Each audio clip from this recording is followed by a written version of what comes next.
Okay, so this is chapter 4 of Zodiac. 4. Cecilia Ann Shepard. Saturday, September 27th, 1969. For Cecilia Ann Shepard, it had been a day of farewell with her friend Brian Hartnell, a fellow student at Pacific Union College at Agwin in Napa County on the east rim of the valley.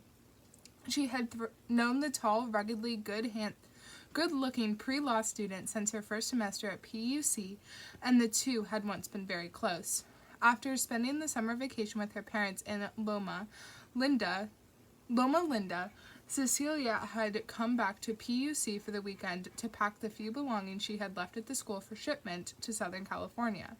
Having finished her 2 years at Angwin, she was transferring to UC at Riverside in October to study music. Hartnell had driven back from Troutdale, Oregon, where he, too, had been visiting with his parents in order to give Cecilia a hand with her packing. The two met at PUC early in the morning and after worship spent an hour putting her property into boxes. The air was exhilarating. They walked to the school cafeteria from Newton Hall among the low, long, modern tan and white buildings. During lunch, Brian asked, "Are you doing anything special this afternoon?" "Why?" "I don't know. We could go for a walk or go to San Francisco, just because we used to be such good friends, because we used to have such a good friendship." Brian opened the door of his white Carmen Gia for the small, delicate girl with sunlight hair, ran to the driver's side, and the couple sped happily down Howell Mountain Road past St. Helena Sanitarium to Highway 29, where they turned left toward Rutherford, home of Iglenook and Bellew, old stone wineries with vaulted cellars. At a church charity rummage sale in Napa, they picked up an old TV set. Then they stopped in St. Helena for a couple of items, met some friends, and later gave a lift home to a couple of kids. And so it got late. Instead of going to San Francisco, Brian suggested Lake Beressa to Cecilia. "There's this one place, a favorite of mine where I used to go all the time," he told her. The couple went by way of Pope Valley and Knoxville Road along the twisting shoreline and inlets of the man-made lake. Beressa is over 25 miles long and 3 miles wide. It teems with bluegill, German brown kokanee, and rainbow trout, as well as catfish, black bass, and landlocked steelhead. Earlier in the day, around 2:50 p.m., 3 21-year-old women had come the same route as Brian and Cecilia. As they had pulled into a parking spot near an A&W and stopped, another car driven by a lone man pulled in beside them and then backed up so that his rear bumper was even with theirs. The man sat there with his head down as if he were reading something. The women got the feeling he wasn't. The car was a silver or ice blue 66 Chevrolet two-door sedan with California plates. The driver was 25 to 35 years old, over 6 feet tall, and weighed about 200 to 230 pounds. He wore no glasses, and his dark hair was straight and parted on the side. He had on a black short-sleeved sweatshirt and dark blue pants. A t-shirt hung out of the rear of his trousers, but he was fairly clean-cut and nice-looking. He smoked one cigarette after another. The girls drove away to the lake. They were sunbathing an hour later when they saw the same man watching them. After 20 minutes, the man drove off. At 4 o'clock, Brian parked his 56 black vinyl-topped Gia on the edge of the road near the lake. There were no other cars there. The pair walked a quarter mile down to where 2 large oak trees grew. "It's an island during the wetter season," said Brian. "You can see where it was a levee. It's really beautiful out here." The couple found a cool clearing for their picnic exactly 510 yards from the road on a peninsula of the lake's west shoreline. They laid out a blanket and sat and embraced for an hour. The lake is surrounded by gentle hills, and the sun flashed off the placid water in front of the couple. Brian and Cecilia could see Goat Island before them, and to their left an occasional boat. The stretch of beach where they lay was deserted, and the shrubbery covering the bank isolated them even more. 4/5 of a mile down the road, a dentist and his young son had earlier parked their car and walked down to the beach. The dentist and his son noticed a man watching them in the still evening. He was within 100 yards of them across an inlet. He was a white adult from about 5 feet 10 inches tall, with a heavy build, wearing dark trousers and a long-sleeved dark shirt with red coloring. The man wasn't carrying anything and seemed to be just out for a walk along the hillside halfway between the road and the lake. The man became suddenly aware that the dentist and his son had noticed him, and perhaps that the boy was carrying a .22 rifle. He turned abruptly and began walking up the hill in a southerly direction, thrusting his hands into his blue windbreaker jacket. Tire tracks showed the stocky man's car was parked directly behind the dentist's car. The stocky man may have been stalking any cars parked along the route. When he saw the lone auto, he had gone toward the lake to investigate its occupants. The stranger left the dentist's car and drove south for exactly 4/5 of a mile when he saw the white Ghia. He pulled in behind it. Slowly he came down from the highway to a gravel road. About 200 yards from the highway to his left was a grove of trees and a marsh. In the distance he saw a long peninsula devoid of trees and brush, stretching 310 yards into the lake. At the tip of this peninsula were the only other trees outside of the grove, 2 oak trees. Under these, a boy and a girl were lying on a blanket. Apparently his plan was to stalk his game across a long exposed area and to surprise them, a difficult task. How could he remain invisible and cross an open space kept bare by the lake water during the rainy season? Cecilia could make out the figure of a man in the distance. He stood far across the wheat-colored clearing of the peninsula, but she couldn't focus on his face. It was hazy and indistinct, but he seemed to be watching them. The man was stocky and powerfully built, his hair dark brown. He vanished into a grove of trees about 250 yards away and to Cecilia's right. Moments later, she glimpsed the stocky man again as he came out of the grove, moving toward them. She stopped reminiscent with Brian to mention that they had company. Brian was on his back on the blanket, the top of his head pointing directly at the heavy figure advancing slowly across the narrow, rock-strewn expanse. Cecilia was on her stomach, facing toward the shore. With her head on Brian's shoulder, the man was very close now. The evening breeze blew a bit of dust into Cecilia's eye, and when she raised her head again, the dark garbed figure had disappeared. It was such a balmy evening that Brian did not even bother to turn around, but Cecilia was alarmed. When she had seen the stranger so close, he was much more menacing than he had appeared from a distance. He had been walking heavily and slowly. How could he have disappeared so quickly and completely? A few moments later, Brian heard a rustling of leaves. "Do you have your specs on?" he asked. "Why don't you see what the deal is over there?" "It's that man," she said. "Is he alone?" "He just stepped behind a tree." At first, Brian thought she meant a tree in the grove several hundred yards away. "Well," said Brian, "keep looking and tell me what happens." Brian and Cecilia were under the larger of the 2 oak trees on the island. The stocky man was behind the second oak to Cecilia's right and 20 feet away. "My God, he's got a gun!" cried Cecilia, squeezing Brian's arm. The stocky man had emerged from behind the other tree, and Brian, out of the corner of his eye, instantly became aware of a black, hulking shape over to his left side, silently staring at him. As the couple turned, the figure was walking straight at them. The man had circled them. Behind the tree he had donned a ceremonial midnight black hood, square on top with 4 corners like a paper sack. He resembled some executioner from the Middle Ages. The hood hung down over the stocky man's shoulders, almost to his waist, and was sleeveless. Front and back panels came down over his chest. The top was flat with stitching around the edges. Emblazoned in white on the bib-like front was a 3-inch square cross placed over a circle. The ends of the cross protruded past the circle. It glowed with an orange tint from the setting sun and had been neatly, almost professionally, applied. There were slits for his eyes and mouth cut into the cloth, and he wore a pair of clip-on sunglasses over them.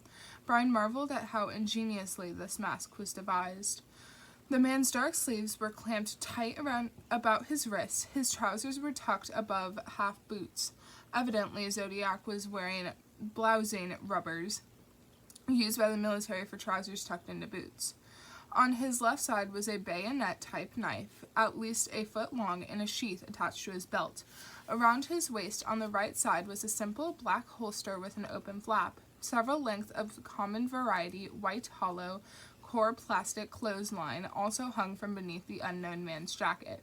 His feet sank deeply in the shoreline earth. Brian saw that what he thought was the man's stomach hanging over his trousers. However, the stocky man's weight seemed solid, not flabby. The man's right hand was held outstretched toward the pair as he walked. In it, he carried a blue steel semi-automatic pistol. Brian and Cecilia were frozen in the twilight, watching the bulky man approach. It couldn't be a practical joke by any of their friends. They hadn't told anyone where they were going that day. Had they been followed? And so he came out, Brian told me later. Of course, there were some things you wouldn't really mind having happened just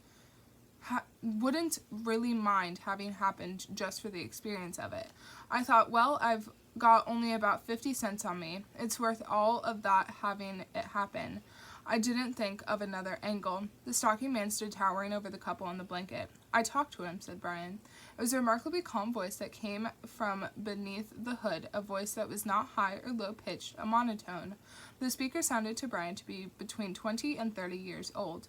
That voice, it was like a student's, he told me later, but kind of a drawl, not a southern drawl, though. I want your money and your car keys, said the man. It's just a robbery, thought Brian. The man in the hood continued speaking. The words were even and soft-spoken. He didn't seem well-educated, but not illiterate, Brian said later. I want your car to go to Mexico, continued the stranger. Brian looked up at the black cloth hood with clip-on dark sunglasses covering the eye holes. Beneath the slits of the hood, did he catch the metallic glint of yet another pair of glasses? Brian could see dark brown, sweaty hair through the slits as well. The stocky man wore a lightweight blue-black windbreaker over a reddish-black wool shirt. This close, Brian could see the crossed circle symbol was sewn on. The man's hands were hidden by black gloves, and he had on baggy pleated slacks of the old-fashioned type. Brian judged him to be between 5'10" and 6'1" or 2 inches, and to weigh between 225 and 250 pounds. Brian was a poor judge of height because of his own extraordinary tallness. He fumbled quickly in his pockets for money and keys. I've only got a little, he said, and handed over the last of the money he had, along with the keys to the VW. The masked intruder pocketed the change and tossed the keys on the blanket, then put the gun away in the holster. Brian thought, maybe the guy really does need help. Then he said, there's no strings attached. I don't have any money right now, but if you need help that badly, I can help you out in another way, maybe. No, said the stranger. Time's running short. I'm an escaped convict from Deer Lodge, Montana.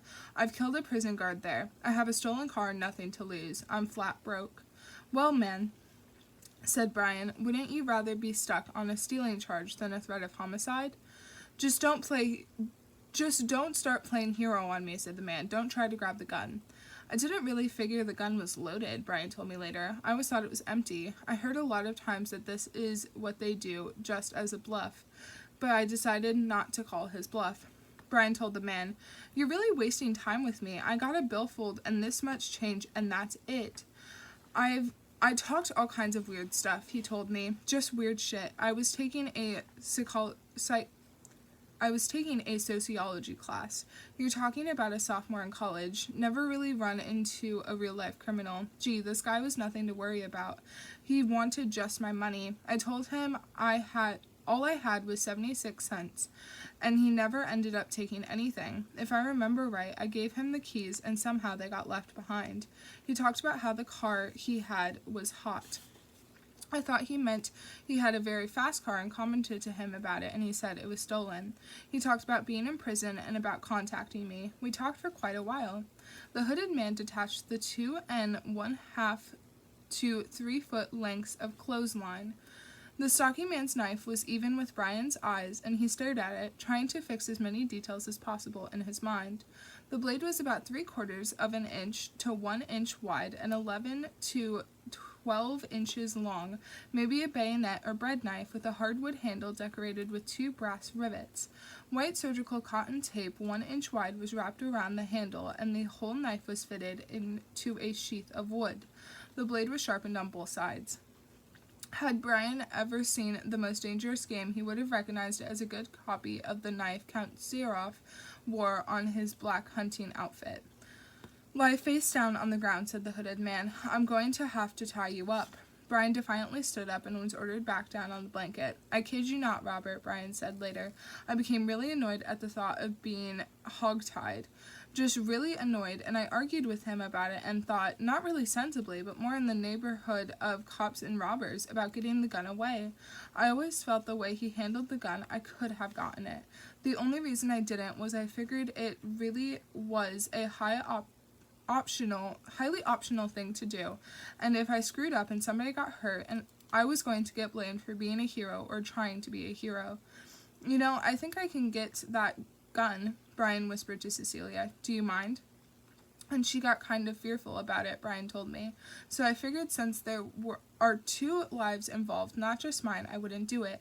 I thought, let's just play it safe. This is the way to do it. If somebody robs you, you cooperate.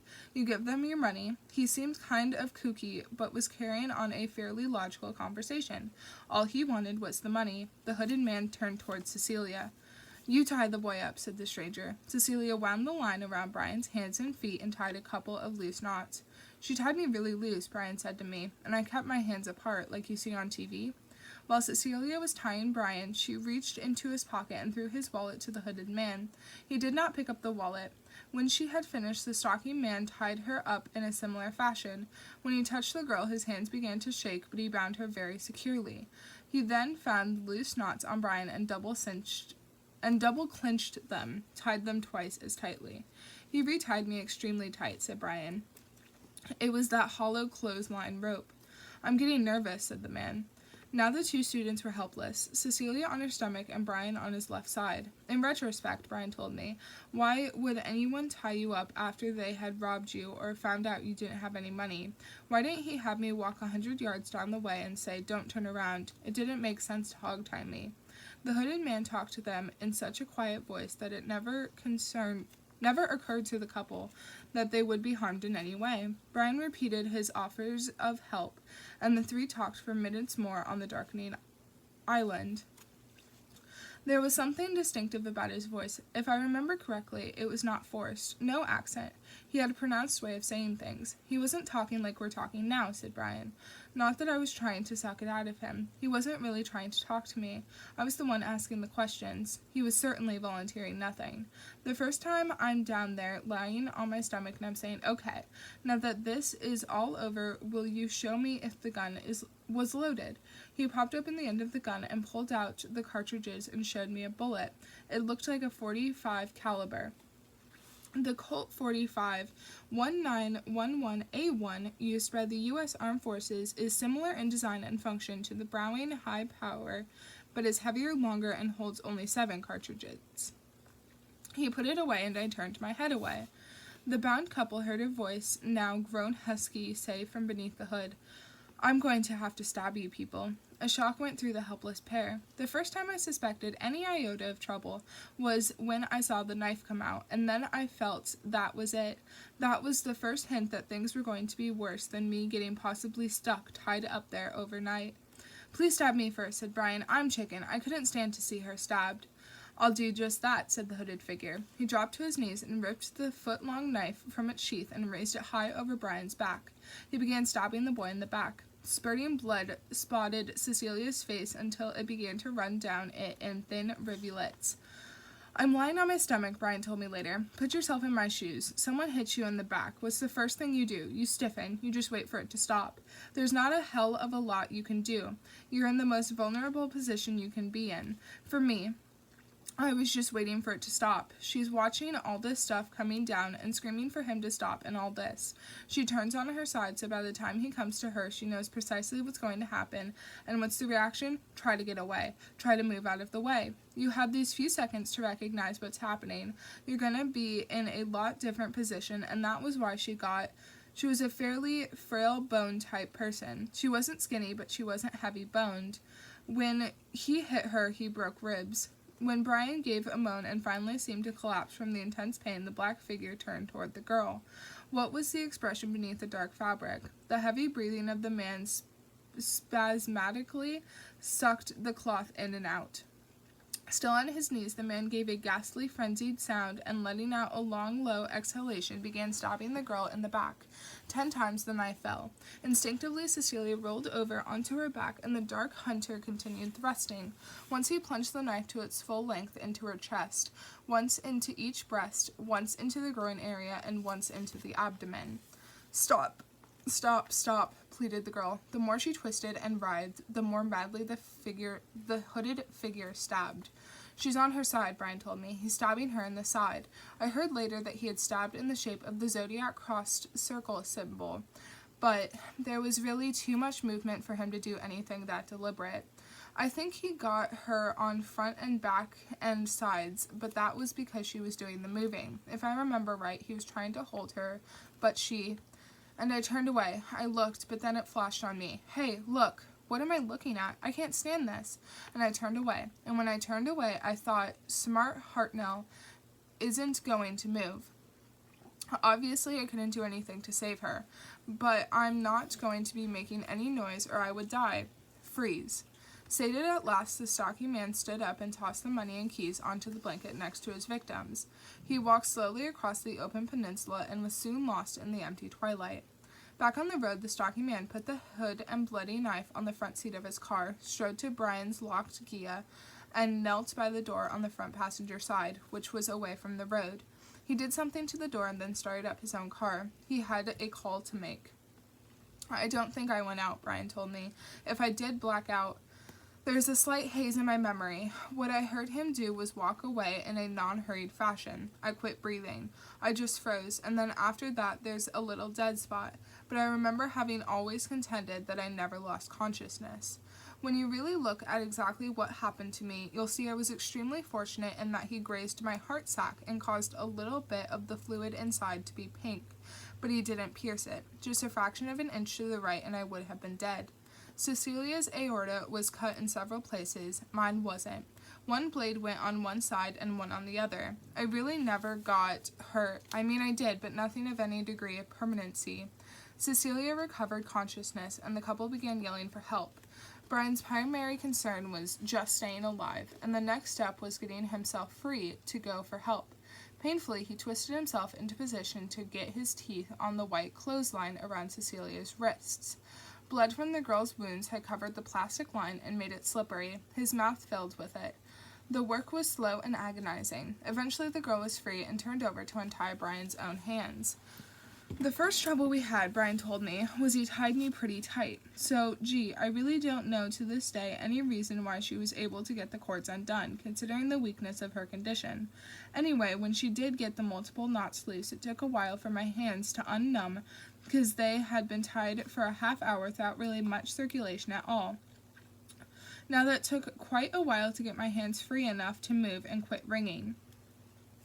Brian's intention had been to crawl for help, but he had lost so much blood he could barely move.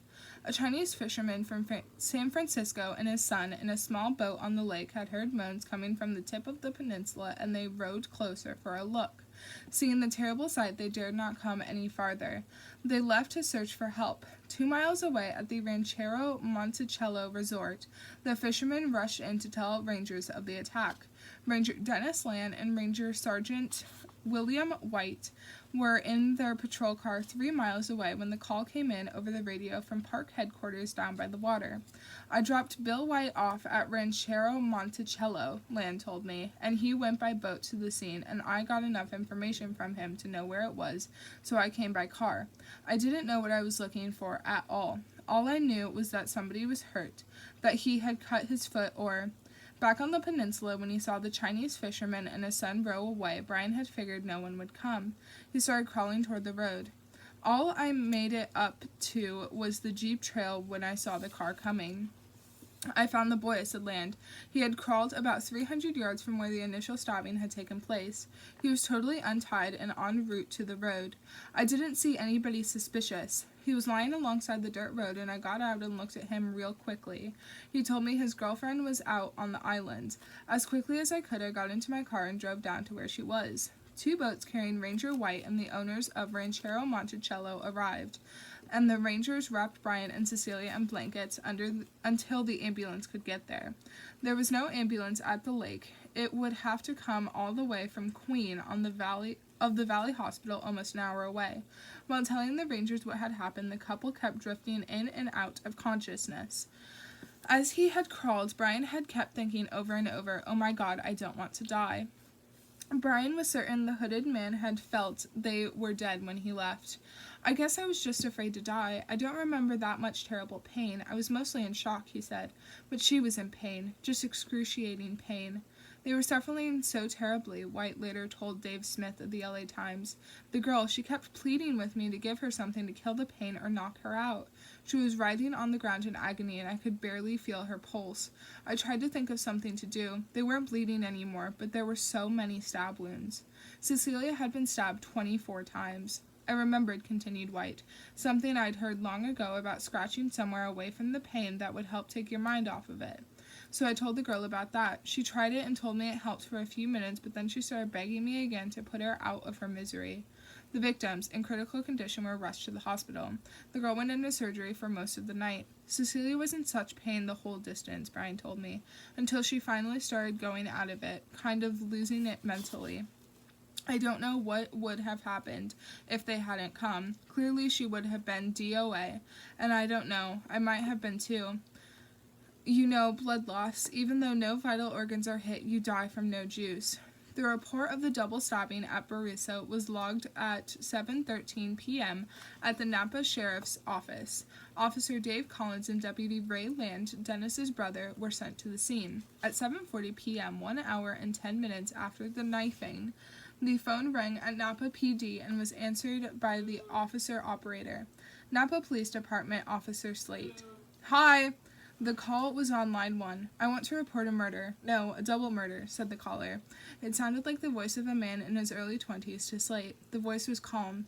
They are 2 miles north of Park headquarters. They were in a white Volkswagen Karma Gia.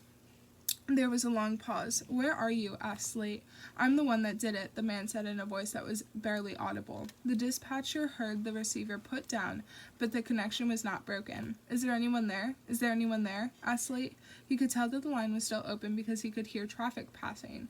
For some reason I got the impression, he said later, there were people near or around because I seemed to recall hearing feminine voices in the background.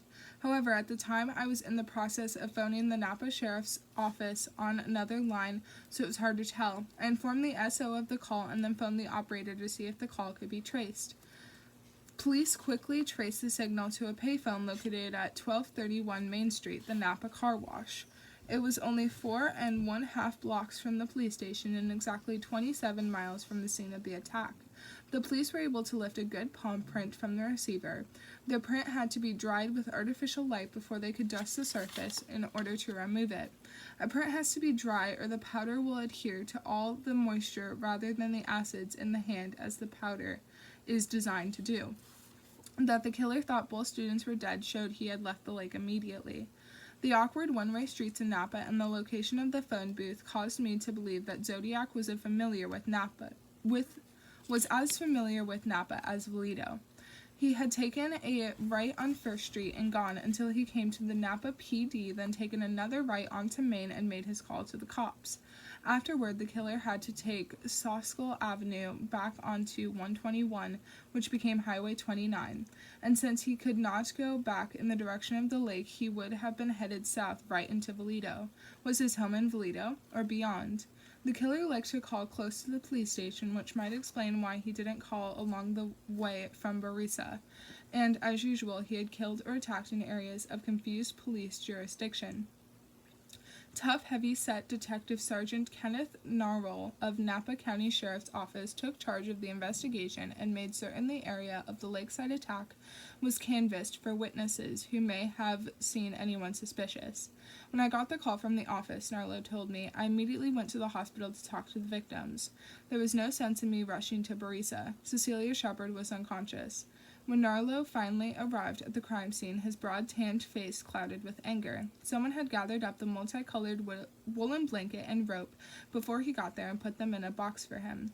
Then Narlow looked at the door of the white VW, and what he saw made the hair on the back of his neck stand on end.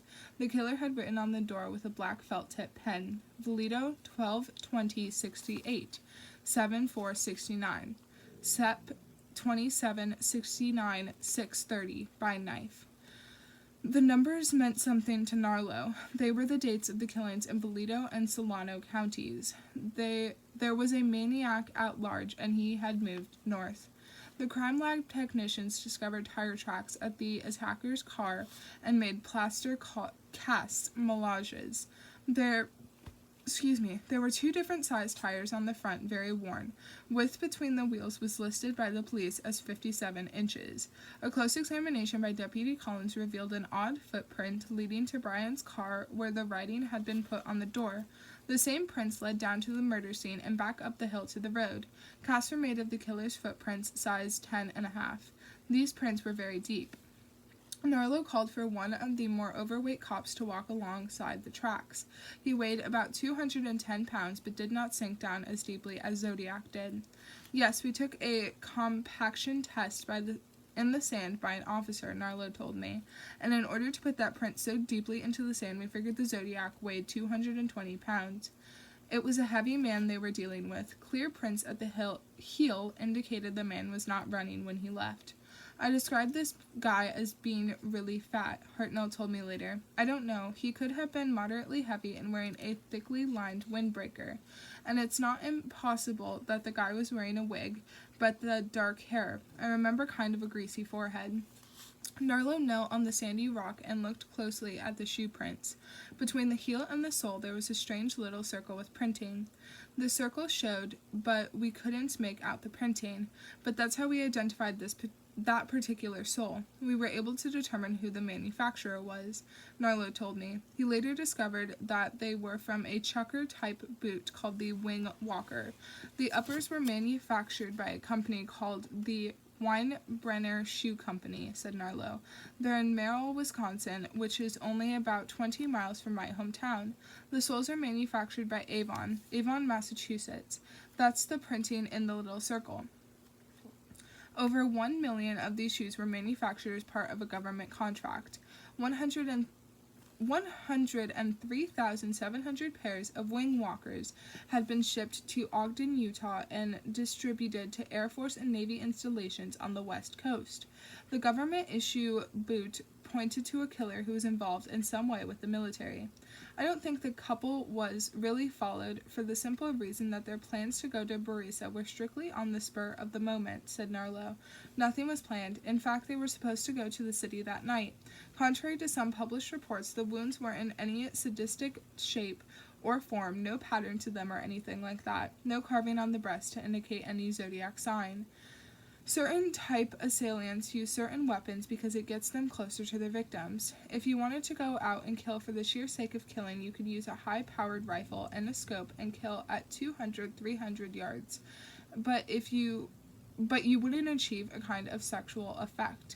But by plunging a knife into someone, it's the most immediate contact you can have with a victim, and there's no question about it. It's where Zodiac gets some of his thrills.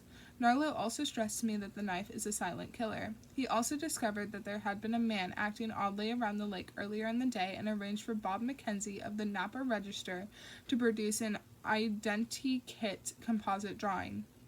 This particular sketch, Narlow told me, was drawn with the assistance of 3 young girls of Pacific Union College who had seen this particular individual in a car acting suspiciously, but this wasn't even near the scene of the crime. Still, it could easily have been the guy. This may not be the killer, said Captain Don Townsend of the Napa County Sheriff's Office, but we would like to talk with the fellow.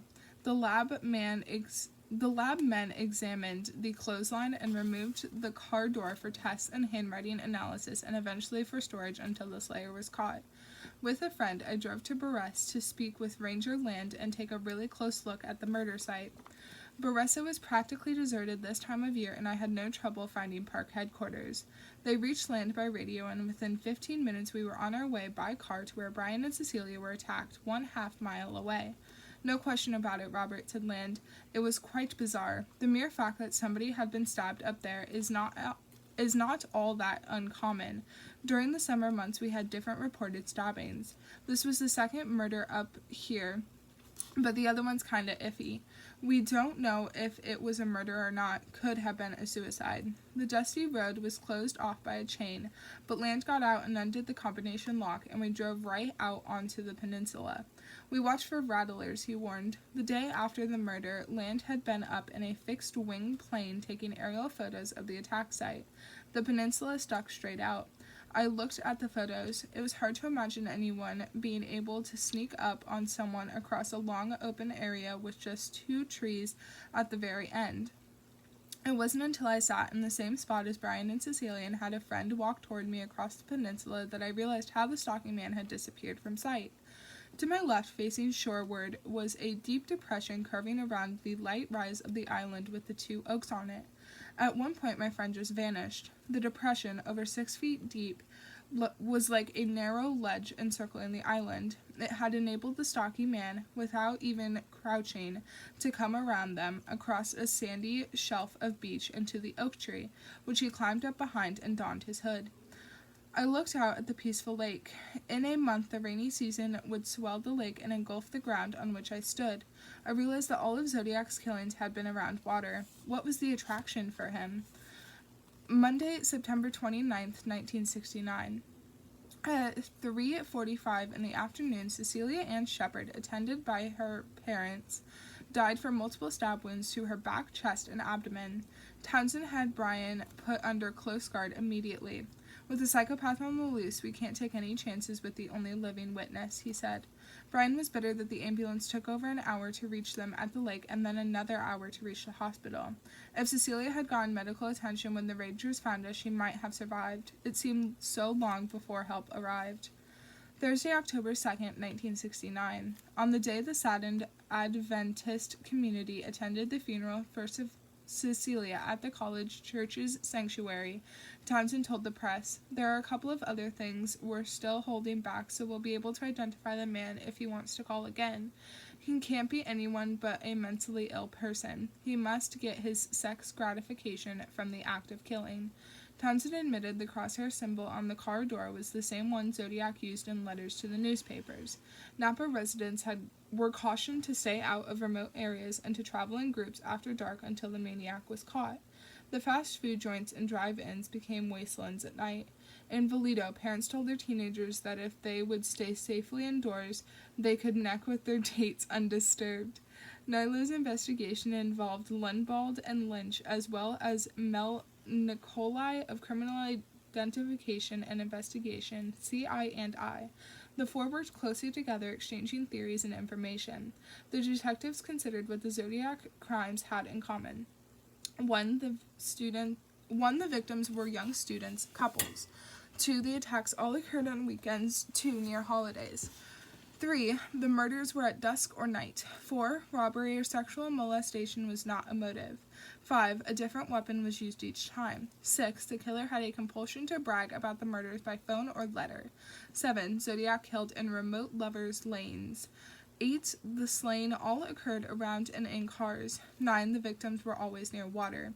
Townsend believed that the killer had more hatred for the woman victim than the man, since in 2 cases the man survived the attack while the woman did not. This psychotic executioner seemed to seek out the areas that offered privacy to young couples on weekend nights, when he himself was probably most lonely. The frightening thing was that now the killings were coming closer and closer together.